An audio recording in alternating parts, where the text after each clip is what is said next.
तो hi everyone, welcome back to the my new video. तो भाई कैसे है अपने traders family? I hope trading वाले फैमिली अपनी बहुत ही बढ़िया होगी। You are wearing well. तो यार आज की हमारी वीडियो बहुत ही ज़्यादा इंटरेस्टिंग होने वाली है।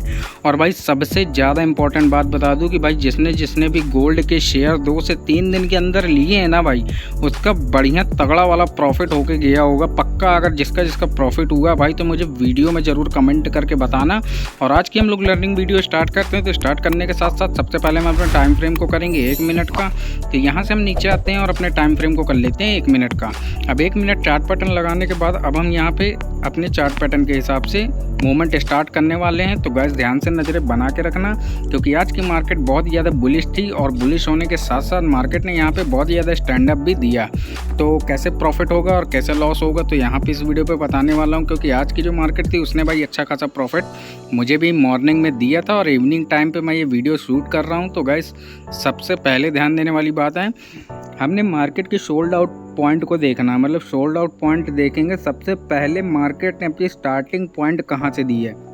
तो यार सबसे पहले नीचे अगर आप गेस करते हैं तो 487 पॉइंट से मार्केट अपनी सोल्ड आउट पॉइंट पे अपनी स्ट्रैटेजी बनाई और 693 तक लेके और देखा जाए 2464 और 2464 यहाँ पे 3670 पॉइंट का डिफरेंस आ रहा है। ध्यान से देखना गाइस, राइट साइड में आपको देखना है कि 3047 3670 1.2 के आसपास अप्रॉक्स में डिफरेंस आ रहा है। तो हमें अब एंट्री कैसे लेनी चाहिए, तो एंट्री लेने के लिए भी बताऊँगा और एग्जिट लेने के लिए भी बताऊँगा। तो दोनों बातों को ध्यान से समझना है, समझ लोगे तो प्रॉफिट बना के ले जाओगे। और कल की भी जो मार्केट की पोजीशन रहेगी वो भी मैं इसी वीडियो में आप लोग को एनालाइज करके बता दूंगा कि मार्केट कल के बेसमेंट में क्या चलने वाला है। तो चलिए सबसे पहले हम अपने पैटर्न को लगा लेते हैं और यहाँ पे हम लोग लेंगे सीधे से डिसजॉइंट चैनल एंगल। अब यहाँ पे हमने डिसजॉइंट चैनल एंगल ले लिया है। अब यहाँ से हम लोग इस तरीके से अगर बफरिंग करके बताएंगे तो यहाँ पे थोड़ी मार्केट का मूव क्रेज हो रहा है। आप थोड़ी लंबा करते हैं इसको और यहाँ से आपको स्ट्रेटेजी अच्छे से समझ में आ जाएगी। तो ये हमने एंगल को पुश करके रखा है। पुश करने के बाद सबसे पहले लर्निंग पॉइंट देखेंगे कि मार्केट ने 18 जुलाई को मतलब क्या क्या पोजीशन रखी। तो सबसे पहले देखेंगे भाई 2462 से अप्रॉक्स हमारी गोल्ड मार्केट स्टार्ट हुई थी और मैक्सिमम गई है ऊपर तक। टॉप फ्लोर लेके जाऊंगा आपको 2475 तक मार्केट ने अपनी स्ट्रैटेजी रखी। स्ट्रैटेजी रखने के साथ साथ हमें यहाँ पे मूवमेंट को भी समझना है और मूवमेंट को समझने के साथ साथ अपनी स्ट्रैटेजी लेवल को भी बनाए रखना है। यहाँ पे स्ट्रैटेजी लेवल को बनाने के साथ साथ हमें इस एंगल को थोड़ी और बड़ा करना होगा ताकि हमें अच्छे से मूवमेंट समझ में आ सके। तो पहले हम लोग गाइस इस एंगल को पुश करके थोड़ा सा स्लोली धीरा करेंगे। अब यहाँ पे स्टार्टअप देखेंगे भाई। एंट्री लेने का मतलब है डी प्लस पॉइंट पे हमें ध्यान देना है। डी प्लस पॉइंट हमारा है लेफ्ट हैंड साइड में और डी प्लस पॉइंट हमारा है राइट हैंड साइड में। लेकिन सबसे मैच्योर बात है जो मिडिल में डी प्लस पॉइंट है, अगर मिडिल में मार्केट आके अपनी ग्रीन कैंडल को स्ट्रैटेजी लेवल पे जाके होल्ड कर रही है तो हमें यहाँ पे एंट्री ले लेनी है। अब यहाँ पे देखिए बात करता हूँ, आपको एंगल बना के दिखाऊंगा पूरा। तो यहाँ पे आपको सीधे इस वाले एंगल पे जाना है और जाने के साथ साथ यहाँ पे एंट्री ले लेनी है। हालांकि इसको थोड़ी देर होल्ड रखेंगे अपन तो उसमें कोई दिक्कत नहीं होगी, आपका लॉस नहीं होने वाला। लेकिन यहाँ से आपको डी प्लस मिडिल वाले डी प्लस से एंट्री ले लेनी है। और कहाँ तक होल्ड करके रखना है, ज़्यादा नहीं, 2/3 के रेशियो में अगर आप ट्रेडिंग कर रहे हैं। जो कुछ न्यू ट्रेडर होते हैं या बिगनर भी होते हैं तो वो ट्रेडिंग के हिसाब से 1 मिनट या 5 मिनट की ज़्यादा से ज़्यादा मैक्सिमम 15 मिनट तक की ट्रेड लेवल पे ऑप्शन चार्ट पे ट्रेडिंग करते हैं। लेकिन यहाँ पे हमें कुछ लेवल समझने होंगे और लेवल समझने के साथ ही साथ हमें एंट्री बेस भी समझना होगा कि मैं कितने पॉइंट पे एंट्री लेनी है और कितने पॉइंट पे एंट्री नहीं लेनी है। तो गाइस बहुत ही ज़्यादा ध्यान देने वाली बात है, यहाँ पे बिल्कुल आपको समझना पड़ेगा एक एक पॉइंट को। अब अगर मैं बात करता हूँ मिडिल वाले डी प्लस पॉइंट की, अगर मैंने इस जगह पे एंट्री ली, जिस जगह पे मैं पुश कर रहा हूँ इस जगह पे अगर मैं एंट्री ले रहा हूँ तो यहाँ पे एंट्री लेने के साथ साथ मुझे राइट साइड में जो सबसे टॉप पे पॉइंट बना है मेरा, जो 2477.15 पैसे के अप्रॉक्स में हमारी ट्रेंड लाइन बना रहा है। यहाँ पे देखेंगे मिडिल पॉइंट से मैंने एंट्री ली और टॉप फ्लोर पे हमारा 2477.50 पैसे के आसपास हमारी ट्रेड लाइन बना रहा है। यहाँ पे हमें होल्ड करके रखना है सबसे पहली बात।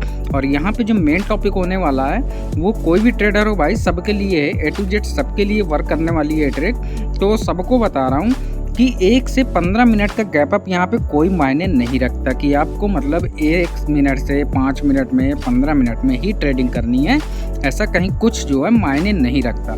आपको अपने पेशेंस को बनाए रखना है। बनाए रखने के साथ साथ मार्केट के बुलिश पैटर्न को समझना है कि मार्केट अगर ट्रेड जोन में ऊपर जा रही है तो कितने पैटर्न पॉइंट तक ऊपर जा सकती है, अगर आपको गेस कर रहा है। और दूसरी चीज़ अगर बता दूं कि भाई सबसे पहली चीज़ कि बहुत से ट्रेडर होते घबरा जाते कि हमारा लॉस ना होना चाहिए या हम लोग लॉस से बचे रहें, तो उसके लिए भी मैंने कई बार आप लोग को रास्ता बताया है कि एक मैजिकल पॉइंट पे अपना स्टॉप लॉस लगा के रखो। जैसे मान लो मैंने डी प्लस पॉइंट पे, मिडिल वाले डी प्लस पे मैंने एंट्री ले ली। अब यहाँ पे मैंने 2465 पॉइंट पे मतलब मिडिल वाले पॉइंट पे एक अपना एसएल लगा के रख दिया कि अगर मार्केट इससे नीचे जाएगा तो मुझे मेरे जो भी मैंने इन्वेस्टमेंट कर रखी है वहाँ से मेरी ट्रेड ऑटोमेटिक एग्जिट हो जाएगी।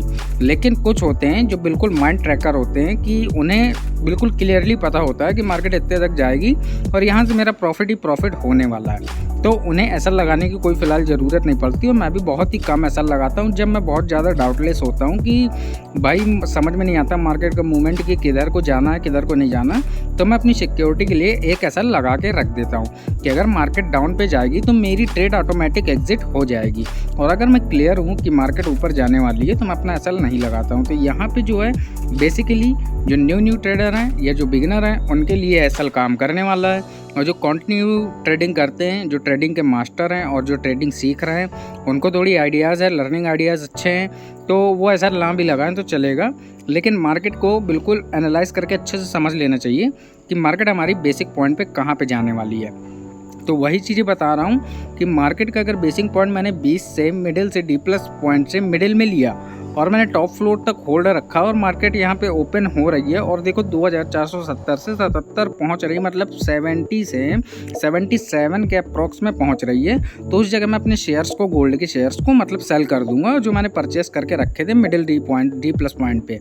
वहाँ से डी प्लस पॉइंट पे उसकी वैल्यू थी 2462 और जो मैंने टॉप फ्लोर पे उस शेयर को सेल किया वो 2477 और हो सकता है 2677 तक भी जाए उसकी स्मिथ। तो यहाँ पे मैंने मतलब थोड़ी सी मार्केट को बहुत ही अच्छे से एनालाइज किया और वहाँ पे मैंने जाके अपने शेयर को सेल कर दिया। तो ये होता है बेसिकली एंट्री और एग्जिट लेने का फ़ायदा। तो ये चीज़ बहुत ही अच्छे बारीकी से मुझे उम्मीद करता हूँ कि आप लोग को समझ में आ गई होगी। और जो न्यू बिगिनर है भाई, सीधी सी बात है, अगर मार्केट का ट्रेड जोन एनालाइज नहीं कर पा रहे हो तो अपना एसएल लगा के रखो, वहाँ पे आपकी ट्रेड ऑटोमेटिक एग्जिट हो जाएगी। अगर मार्केट डाउन की तरफ जा रही है और मार्केट टॉप की तरफ जा रही है तो आपका प्रॉफिट बन रही है, प्रॉफिट में कोई भी फायदा नहीं है, मतलब आपका प्रॉफिट तो 110% बन ही रहा है, तो उसमें कोई दिक्कत कोई इशू नहीं होने वाला। तो आई होप आप लोग को एंट्री और एग्जिट गोल्ड के शेयर्स के समझ में आ गए होंगे। और भाई नहीं समझ में आए तो इस वीडियो के नीचे कमेंट करके जाना, मैं वो आपको क्लियर कर दूंगा कि कहाँ पे जो भी कंफ्यूजन हो मुझे क्लियरली कमेंट में बताना, मैं आपको क्लियरली बता दूंगा कि किस जगह पे एंट्री लेनी चाहिए, किस जगह पे एग्जिट ले लेना चाहिए। और हालांकि जिस हिसाब से मैंने सिखाया है आप लोग को उस हिसाब से ये चीज़ बहुत ही लोगों को समझ में आ गई होगी। लेकिन अगर कल की CFD on gold market US की बात करते हैं तो आज की जो मूवमेंट को देख के अगर हम एनालाइज करें तो मार्केट की जो क्रेज चलने वाली है वो कुछ खास अच्छी नहीं रहेगी। हालांकि सवेरे मॉर्निंग में मैं भी ट्रेड लूँगा, लेकिन अगर जैसी मार्केट रहेगी उस हिसाब से मैं आपको कंसीव करके सारी वीडियो में बता दूंगा कि आपको क्या करना चाहिए, क्या नहीं चाहिए, ट्रेड लेनी चाहिए कि नहीं लेनी चाहिए। हालांकि बेसिकली पॉइंट काउंटडाउन चालू हो गया है तो अब मैं यहाँ से एग्जिट लेने वाला हूँ। तो गाइज मिलेंगे फिर एक नेक्स्ट लर्निंग वीडियो में, तब तक के लिए आप वीडियो एंजॉय करिए, अपने दोस्तों को शेयर करिए और थोड़ी जो सीख रहे हैं उसको और अच्छे से स्ट्रेटेजी लेवल को मजबूत करिए। मिलेंगे अपने नए टॉपिक के साथ, तब तक के लिए गुड बाय, टेक केयर।